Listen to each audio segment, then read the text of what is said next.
کوئی نہیں ہے، عورتیں ہیں اولاد نہیں ہے، زمینیں ہیں غلہ نہیں ہے، دکانیں ہیں آمدنی نہیں ہے، دوائیں ہیں شفا نہیں ہے، ہتھیار ہیں حفاظت نہیں ہے، حکومتیں ہیں عزت نہیں ہے، بادل ہیں بارش نہیں ہے۔ آپ پورا نظام اٹھا کے دیکھ لیجیے کائنات کا، آپ کو اکثر جگہ حالات بگڑے ہوئے نظر آئیں گے۔ اعلیٰ قسم کے اسباب ہیں، لیکن ان اسباب سے متعلق جو فائدے وہ حاصل نہیں ہو رہے ہیں۔ تو میں نے عرض کیا کہ نظام کائنات میں تغیر ہے اور ضابطے میں تغیر نہیں ہے، اس لیے نظام کائنات ضابطہ نہیں۔ میں اس کی مثال عرض کر رہا تھا، آدمی سوچتا ہے کہ ہاں عورت سے بچہ، غور کریں اس پر۔ اللہ تعالیٰ نے دنیا کے جو نظام کو قائم کیا ہے وہ نعوذ باللہ ثم نعوذ باللہ اس مجبوری میں نہیں ہے کہ اللہ تعالیٰ اس کے بغیر کر نہیں سکتے۔ اللہ نے نظام کائنات کو جو قائم کیا ہے وہ قائم کیا ہے مسلمان کے ایمان کے امتحان کے لیے کہ اس نظام کائنات مجھے کتنا یاد رکھتا ہے۔ اس نظام کائنات اصل ہے ہی امتحان کے لیے، نظام کائنات ہے امتحان کے لیے، اللہ یہ دکھلانے کے لیے کہ ہم کرنے والے ہیں، اللہ دکھائیں گے ہم کرنے والے ہیں۔ اللہ تعالیٰ نے نظام کائنات قائم کیا ہے، ہم نظام کائنات قائم کر کے دیکھیں گے کون کہتا ہے کائنات سے ہوتا ہے، کون کہتا ہے اللہ سے ہوتا ہے۔ ہم اس کو سمجھانے کے لیے ہم نے ایک نظام ایک عادت بنایا ہے، سنیے۔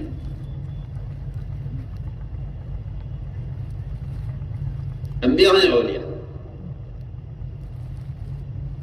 ملائکہ ہیں یا جنات، اللہ تعالیٰ ہر ایک کو اس کے ارادے میں ناکام کرتے ہیں اپنے تعارف کے لیے، تاکہ مسلمان اللہ کو یاد رکھے۔ اللہ تعالیٰ ہر ایک کو اس کے ارادے میں ناکام کرتے ہیں اپنے تعارف کے لیے، تاکہ انہیں یاد رکھے، انہیں ہر وقت یہ بات معلوم رہے کہ سارے اسباب اور ساری شکلیں ہر وقت اللہ تعالیٰ کے قبضے میں ہیں، وہ جو چاہیں گے وہ کریں گے، وہ جو چاہیں گے وہ کریں گے۔ اس لیے قرآن نے وما تشاؤون میں ملائکہ کیا کتنا لگا غیر ہے، اللہ کے سارے غیر کی چاہت کا انکار کر دیا ہے اللہ کی چاہت کے مقابلے میں۔ وما تشاؤون میں سارے اللہ کے غیر کی چاہت کا انکار۔ آپ غور کیجئے، شمع علیہ السلام اللہ نے کیا قوت دی ہے، کیا اختیار دیا ہے، کیا حکومت دی ہے، پانی پر، ہوا پر، پرندوں پر، شیاطین پر، جنات پر، سمندروں پر، سب پر حکومت ہے، سب پر حکومت ہے۔ ایک پرندے کی مجال نہیں ہے شمع علیہ السلام کے حکم سے ادھر ادھر ہو جائے، سب پر حکومت ہے۔ لیکن انسان دیکھتا ہے کہ یہ میری دکان ہے، اس سے نفع کی امید ہے، یہ میرا کھینے سے امید ہے، اور یہ میری بیوی ہے، اس سے مجھے اولاد کی امید ہے۔ سنیے، آپ توجہ سے سنیے، اور امید اللہ اکبر کے ساتھ فرمایا کہ مجھے اپنی اولاد میں سے، مجھے اپنی اولاد سے اللہ کے راستے کے 100 گھڑ سوار مجاہد مجھے تیار کر دیں، اپنی اولاد سے۔ نیت بہت اچھی ہے، اسباب بہت کامل اسباب ہیں، عورتیں بیویاں 100 بیویاں ہیں، اعلیٰ نسل کی ہیں، صحت یاب، اور نیت بہت اچھی ہے۔ آدمی سوچتا ہے کہ جس کام کے کرنے میں اچھی نیت ہو اس میں اللہ کی مدد ہوتی ہی ہے۔ آپ ذرا غور کیجیے، یہاں سلیمان علیہ السلام کی نیت اس اولاد سے عہدے دار، مالدار، تاجر تیار کرنا نہیں ہے، ان عورتوں سے سلیمان کی نیت اللہ کے راستے کے 100 گھڑ سوار مجاہد تیار کرنے، یہ نیت ہے کہ میرا ارادہ ہے۔ فرشتے نے اشارہ کیا کہ آپ نے ارادہ تو بہت اچھا کیا ہے، مگر انشاءاللہ کہہ دیں، ان کو انشاءاللہ کہنا یاد نہیں تھا۔ انشاءاللہ کہنا یاد نہیں رہا. انہوں نے 100 بیویوں سے صحبت کی، 100 میں سے 99 بیویوں کا حمل نہیں ٹھہرا. اللہ تعالیٰ ایسے نبی کو ان کے ایسے خیر کے ارادے میں اپنے تعارف کے لیے ناکام کر رہے ہیں. سنیے تو صحیح آپ،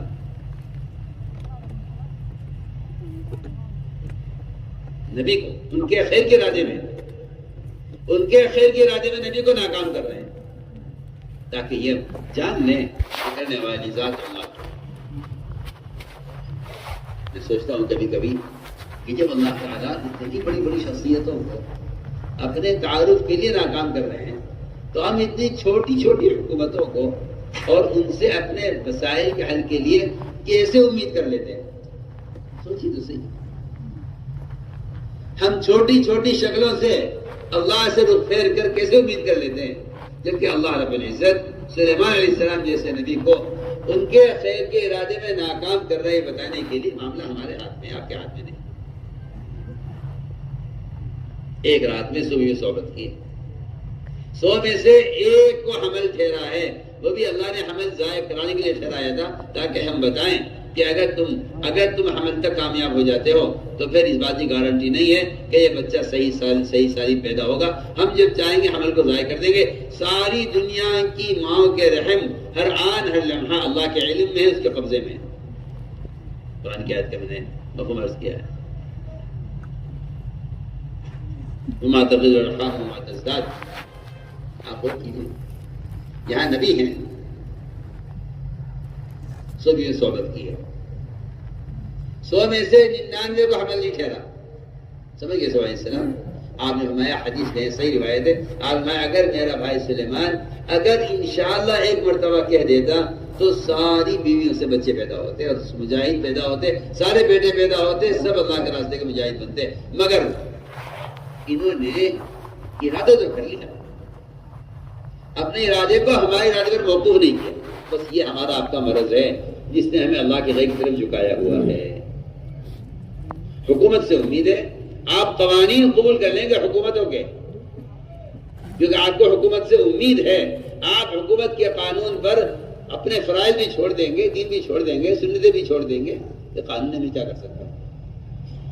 اس لیے کہ یہ حدیث میں آتا ہے کہ بندہ جس شکل سے متاثر ہوتا ہے اللہ تعالیٰ اس کو شکل کو مسلط کر دیتے ہیں، اور بندہ جس شکل سے امید کرتا ہے اللہ تعالیٰ اس کو اس کے تابع کر دیتے ہیں.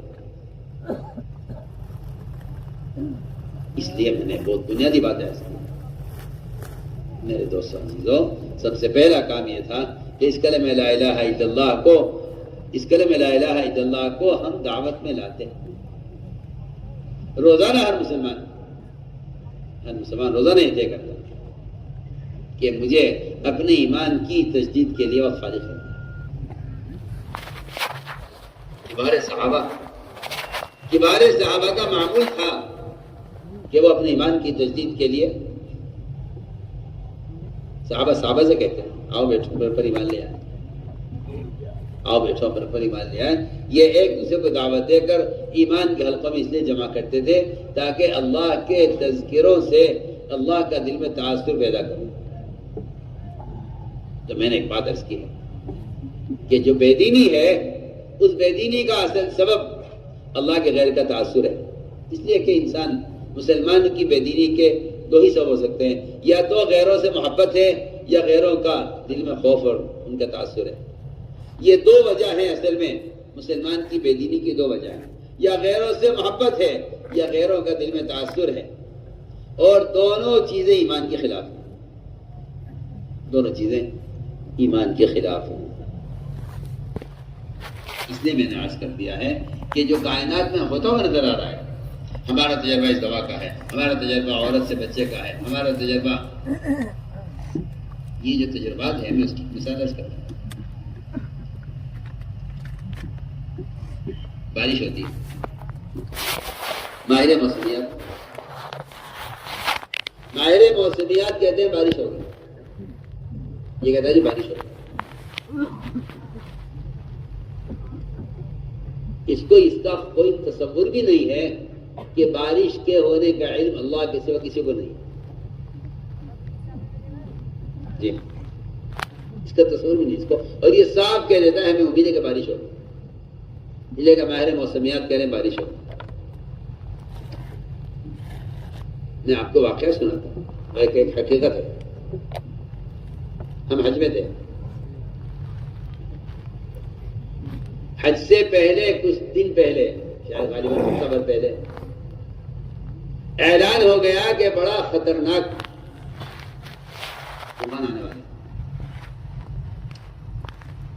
جس میں جانی مالی نقصان کا اندیشہ ہے. ایک صاحب نے خبر دی، ہم نے پوچھا کہ یہ خبر کہاں کی ہے؟ کہ یہ تو بڑا معتبر اخبار ہے.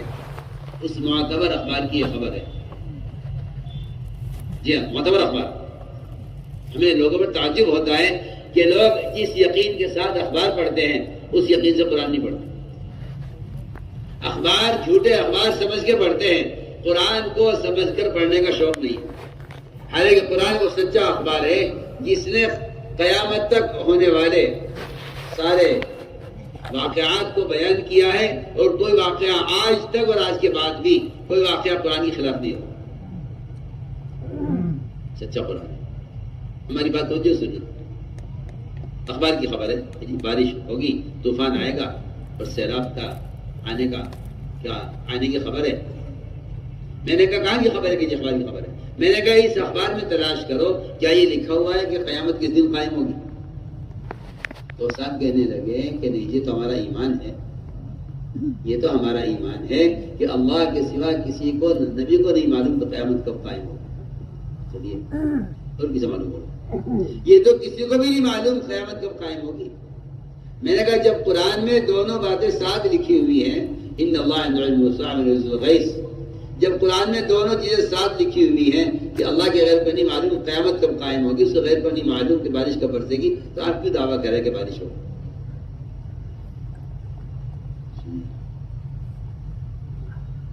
حج پورا نمٹ گیا، لوگ اپنے گھروں کو واپس چلے گئے، ایک قطرہ پانی کا نہیں برسا، ایک قطرہ. لیکن اس خبر کے تاثر سے بعض لوگوں نے کہا بھائی اس سال حج نہ کرو، طوفان آ رہا ہے. میں آپ سے کہنا چاہتا ہوں اس بات، اسباب جس جو ہمارے تجربے میں آ گئے ہیں، وہ اسباب جو ہمارے تجربے میں آ گئے ہیں، ہمیں ان اسباب نے اللہ سے بدگمان کیا ہوا ہے. ہمیں اسباب نے اللہ سے بدگمان کر دیا. مسلمان اسباب کے استعمال سے اللہ سے بدگمان ہو گیا. میں بہت ہم بات کر رہا ہوں. کیسے بھی حالات ہوں، کیسے بھی حالات ہو، کیسی بیماری ہو، کیسی بھی حالات ہوں، آپ یہ کہیں گے کہ نہیں، مجھے اللہ کی ذات سے امید ہے کہ ایسا نہیں ہوگا. اللہ حالات بگاڑتے اسی لیے ہیں کہ میں دیکھوں بگڑے ہوئے حالات میں میرے بندے کا میرے ساتھ کیا گمان ہے. میں بندے گمان کے ساتھ ہوں. اگر اللہ تعالیٰ حالات خراب نہ کریں تو بندے کے گمان کے امتحان کیسے ہوگا؟ ضرور وہ بہت کام کی بات کیا. اگر بندہ اللہ کے ساتھ گمان ٹھیک کر لے تو اللہ تعالیٰ اپنے بندے کے گمان کے خلاف نہیں کریں گے. آپ غور کر لیجئے، ابراہیم علیہ السلام کو گمان تھا کہ اللہ مجھے بچائیں گے. اس گمان نے آپ کو ٹھنڈا کیا ہے. ابراہیم علیہ السلام تو بہرحال ایک نبی ہیں. میں کہتا ہوں کہ اس سے آگے جائیے آپ. صحابی ابو دردہ رضی اللہ تعالیٰ عنہ، ان کا گمان یہ تھا کہ نہیں، اللہ میرا مکان نہیں جلائیں گے. اللہ نے جلی لگی ہوئی آگ کے باوجود مکان کا کوئی نقصان نہیں ہونے دیا. اس زمانے کے چھپر کے مکان ہوتے تھے، اس زمانے میں کچے مکانات ہوتے تھے. اس چھپر کا مکان نہیں جلا، آگ لگی، مکان نہیں جلا. ہمیں اللہ کے ساتھ سمجھ اللہ ہمارا مکان نہیں جلائیں گے. اللہ کا یہ فرمانا میں بندے گمان کے ساتھ ہوں، اس کا مطلب یہ ہے کہ یہ میرے ساتھ جو گمان کرے گا میں اس کے ساتھ وہ کروں گا، چاہے حالات کیسے بھی. لیکن جو لوگ اسباب کی دنیا میں رہ کر اللہ کو نہیں بولتے وہ اللہ سے بدگمان ہو جاتے ہیں. میں اس کی ایک مثال کر رہا تھا. لوگ کہتے ہیں یہ والا جو بخار ہے، یہ والا بخار تو ایسا بخار ہے کہ اس میں تو آدمی بچتا نہیں ہے. ڈاکٹر بھی یہ کہہ دے گا کہ جی بس ٹھیک ہے علاج کر لو، لیکن اس بخار میں آدمی بچتا نہیں. کوئی سن بھی لیتا ہے تو بخار کی خبر سن گئی نازلہ پڑتا ہے کہ یہ وہ والا بخار ہے کہ اس میں آدمی بچے گا نہیں. سنیے آپ، ایک صحابی کو بخار ہو گیا. ایک صحابی کو بخار ہوا، حضور اکرم صلی اللہ علیہ وسلم ان کی عیادت کے لیے گئے، لا باس طہور، فرمایا گھبراؤ مت، یہ تو بخار تمہیں ٹھیک ہو جاؤ گے، تم ٹھیک ہو جاؤ گے، کوئی گھبرانے کی بات نہیں ہے، اور یہ بخار تو تمہیں گناہوں سے پاک کرنے کے لیے آیا ہے۔ میں کہنا چاہتا ہوں کہ انسان جب کسی بیماری کا یا کسی دوا کا تجربہ کر لیتا ہے تو یہ تجربہ اس کو اللہ سے بدگمان کر دیتا ہے۔ اس آدمی نے آپ صلی اللہ علیہ وسلم کے جواب میں یہ کہا کہ نہیں یا رسول اللہ، یہ وہ والا بخار نہیں ہے جو ٹھیک ہو جاتا ہے، یہ بخار تو مجھے قبرستان لے جا کر چھوڑے گا۔ یہ بدگمانی کا جملہ ہے، اس کا تجربہ ہے، یہ والا بخار ایسا ہوتا ہے۔ آپ نے فرمایا فنعم اذن، پھر تو تمہارے لیے موت ہی مناسب ہے۔ یہ آپ نے جواب دیا کہ تم اللہ سے بدگمان ہو گئے نا، تم اللہ سے بدگمان ہو گئے ہو، اب تمہارے لیے موت ہی مناسب ہے۔ یہ پڑھی آپ روایت۔ تو میں کہہ رہا تھا کہ کوئی کہہ دے گا بارش ہوگی، حدیبیہ کے بارش ہوئی، حدیبیہ کی رات میں بارش ہوئی، آپ صلی اللہ علیہ وسلم نے صحابہ سے فرمایا کہ اس بارش کو وجہ سے تم میں سے بعض کافر ہو جاؤ گے، بعض مومن رہ جائیں گے۔ صحابہ دہل گئے سن کے کہ یا رسول اللہ، ہم تو کفر سے نکل کے اسلام میں آئے، ہم دوبارہ کفر میں کیسے چلے جائیں گے؟ آپ نے فرمایا کہ جو یہ کہے گا کہ بارش اللہ کے امر سے ہوئی ہے، وہ اللہ پر ایمان رکھنے والا ہے۔ جو کہے گا بارش فلاں ستارے کی وجہ سے ہوئی ہے، میں کہتا ہوں کہ یہ ہے مثال، یہ ہے مثال لوگوں کے لیے جو کہتے ہیں کہ نظام کائنات سے چل رہا ہے، جب یہ ہوگا تو یہ ہوگا، جب یہ ہوگا تو یہ ہوگا، جب یہ ہوگا تو یہ ہوگا۔ میں کہتا ہوں یہ اللہ کو نعوذ باللہ یہ کہنا کہ اللہ بنا کر فارغ ہو گئے ہیں، اب کائنات سے چل رہی ہے، یہی تحریت اسی طرح زمانے کو زمانہ چلا رہا ہے، تحریت اسی کو کہتے ہیں۔ اس لیے میں نے عرض کر دیا کہ ہر مسلمان کے ذمہ فرض عین ہے کہ وہ اپنا روزانہ کا معمول بنا لے اس کو، اللہ کی توحید کو بیان کرنے کا، ورنہ میں صاف بات کرتا ہوں کہ غیروں کا دل میں تعصب ایسا بیٹھے گا کہ یہ اللہ تعالیٰ کے احکام سے بھی رخ پھیر لے گا، کیونکہ حالات اس کو حکم سے روک دیں گے، اس کو حالات حکم سے روک دیں گے۔ میرے دوستو عزیزو، یہ ہے سب سے بنیادی بات۔ اللہ کے غیر کے تعصر سے اللہ کے احکام ضائع ہوتے ہیں۔ حکام یہ کہہ رہے ہیں، قانون یہ کہہ رہا ہے، رشتہ دار یہ کہہ رہے ہیں۔ اس لیے میرے دوستو عزیزو، سب سے بنیادی بات یہ ہے کہ اتنا ایمان سیکھنا ہر مسلمان کے ذمہ فرض عین ہے جتنا ایمان اس کو حرام سے روک دے۔ یہی کلمہ لا الہ الا اللہ کا اخلاص ہے۔ آپ نے فرمایا نا کہ کلمہ لا الہ الا اخلاص سے کہا وہ جنت میں داخل ہو گیا۔ صحابہ نے عرض کیا جی اس کا اخلاص کیا ہے؟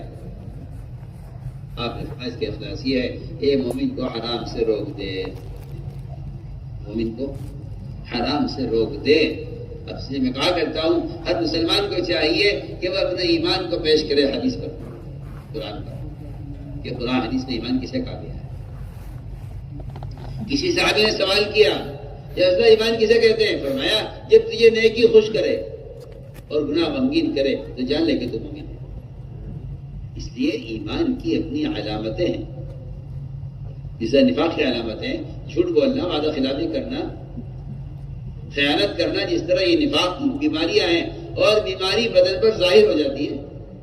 آپ دیکھیے ایک آدمی کے بدن پر دانے ہو گئے، ڈاکٹر کہتا ہے کہ ان کے خون میں فساد ہے، یہ دانے ہو رہے ہیں، بدن پر دانے ظاہر ہو گئے ہیں، یہ خون کا فساد ہے۔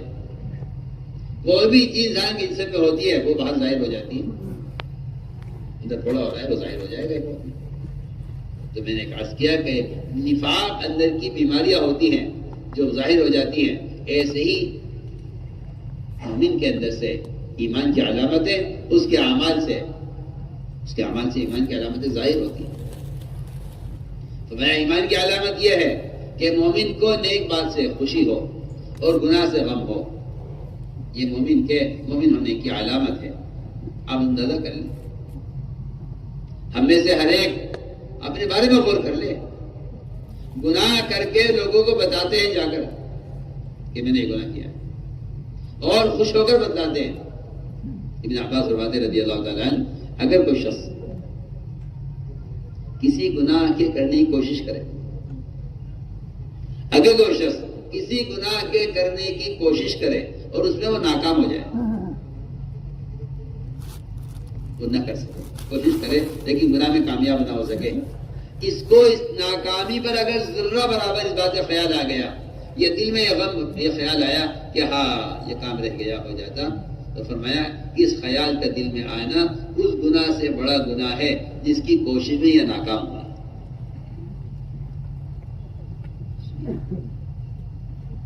جس کی کوشش میں ناکام ہوا ہے، اس ناکامی کا جو غم ہے یہ اس گناہ سے بڑا گناہ ہے جو وہ کر رہا تھا۔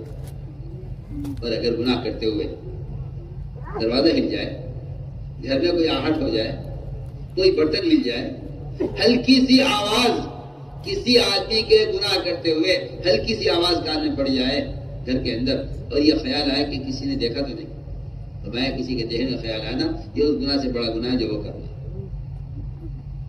اس لیے میرے دوستو عزیزو، قرآن میں کلمہ لا الہ الا اللہ کو تقوی کا کلمہ فرمایا ہے، یہ تقوی کا کلمہ، یہ تقوی کا کلمہ ہے، اور تقوی اللہ سے تنہائی میں ڈرنے کو کہتے ہیں۔ لوگ گناہ کرتے ہیں، مخلوق سے ڈرتے ہیں، مخلوق سے ڈرنا تقوی نہیں ہے، خالق سے ڈرنا تقوی ہے۔ تقوی کہتے ہی سے کہ جہاں کوئی دیکھنے والا نہ ہو وہاں یہ اللہ تعالی سے یہ دل میں خوف رکھے کہ اللہ دیکھ رہے ہیں۔ آپ غور کریں، ایک کافرہ عورت، ایک کافرہ عورت، ایک کافرہ عورت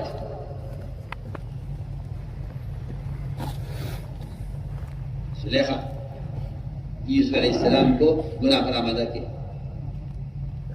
گناہ کے وقت اسے خیال آیا کہ میرا یہ لکڑی کا بت ہے، مجھے دیکھا، مجھے شرم آ رہی ہے اس کے سامنے گناہ کرنے میں شرم آ رہی ہے مجھے لکڑی کے بت کے سامنے۔ اس نے اپنے لکڑی کے بنائے ہوئے بت سے شرما کر اس کے اوپر کپڑا ڈال دیا۔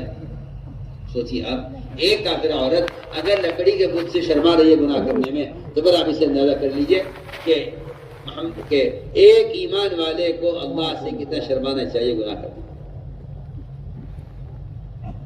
اس لیے فرمایا کہ تقوی یہ تو ایمان کی علامت ہے، اور تقوی مومن کی شان ہے۔ تقوی ایمان کی علامت ہے، تقوی مومن کی شان ہے۔ اس اللہ تعالیٰ کی طرف سے اس تقوی پر اللہ نے بہت وعدے کیے، بڑے وعدے کیے اس تقوی پر۔ جو لوگ اپنے کاروبار اور اپنے مسائل میں پریشان ہیں، اس کی بنیادی وجہ یہ ہے کہ مسلمان تقوی اختیار نہیں کرتا۔ جس لائن میں تقوی نہیں ہوگا اس لائن کی خیر حاصل نہیں ہوگی۔ تجارت میں تقوی ہے، یا معاشرے میں تقوی، ہر لائن کے تقوی سے کہ اس سے اللہ رب العزت اپنے وعدے کو پورا فرمائیں گے۔ تقوی پر 5 وعدے اللہ نے تقوی پر کیے ہیں، 5 وعدے تقوی پر کیے ہیں۔ سب سے پہلا وعدہ کیا ہے کہ جب بھی تقوی اختیار کرے گا ہم اس کے لیے ہر تنگی سے، ہر پریشانی سے نکلنے کا راستہ بنے۔ اللہ تعالیٰ کا ایک نظام ہے، وہ اپنے بندے کی کوشش کو دیکھنے کے لیے اس کے کام میں رکاوٹ پیدا کر دیتا ہے، اس کے کام میں رکاوٹ پیدا کر دیتا ہے۔ 3 آدمی تھے، سفر میں تھے، اچانک بارش ہو گئی تو وہ ایک غار میں داخل ہو گئے، اس خیال سے کہ بارش رک جائے گی تو پھر چلیں گے۔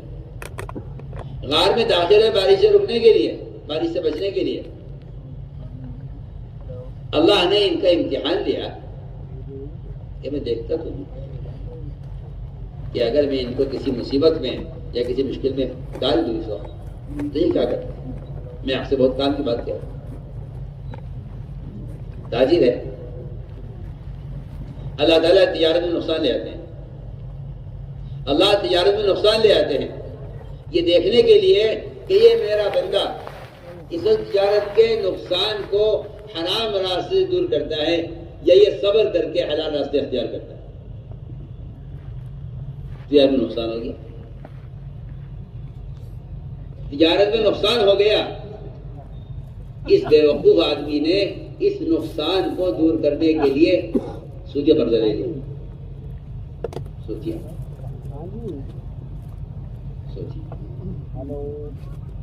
اس کا خیال یہ ہے کہ اس مصیبت سے نکلنے کا راستہ یہ ہے، جبکہ آپ کو یہ معلوم ہونا چاہیے کہ سودی کاروبار کرنے والا اللہ سے جنگ کر رہا ہے. آپ کا پڑوسی کوئی آپ کا دشمن ہو، آپ کی اس سے لڑائی چل رہی ہو، آپ اسے نمک مانگ سکتے ہیں؟ آپ کی عزت اس بات کی اجازت نہیں دے گی کہ آپ اپنے پڑوسی دشمن سے نمک مانگ سکیں. آپ اللہ سے جنگ کریں سودی کاروبار کر کے اور اللہ سے دعائیں کریں. سوچیے آپ اللہ سے جنگ کریں اور دعا کریں. سود کا ایک لقمہ صرف سود کا، پورا کاروبار نہیں، پورا کھانا نہیں، ایک لقمہ سود کا وہ 70 مرتبہ زنا کرنے سے زیادہ گندا ہے. اب حالت یہ ہے جی سود پر گاڑی ہے، سود پر ٹرک ہے، سود پر سارا نظام چل رہا ہے. اللہ بارشیں روک دیں تو دعا کرا دیں. میں اس کرنا چاہتا ہوں کہ سودی کاروبار کرنے والا اللہ سے اعلان جنگ کر رہا ہے. اللہ تعالیٰ اپنے بندے پر چھوٹا سا امتحان لاتے ہیں. ہم تمہیں آزمائیں گے تھوڑی سی بھوک لا کر، تھوڑا سا نقصان لا کر، تھوڑا سا خوف لائیں گے، ہلکا سا خوف، اور تم اس خوف کی وجہ سے یا تھوڑی سی بھوک کی وجہ سے ہمارا حکم چھوڑ دو گے تو پھر تمہارے لیے کوئی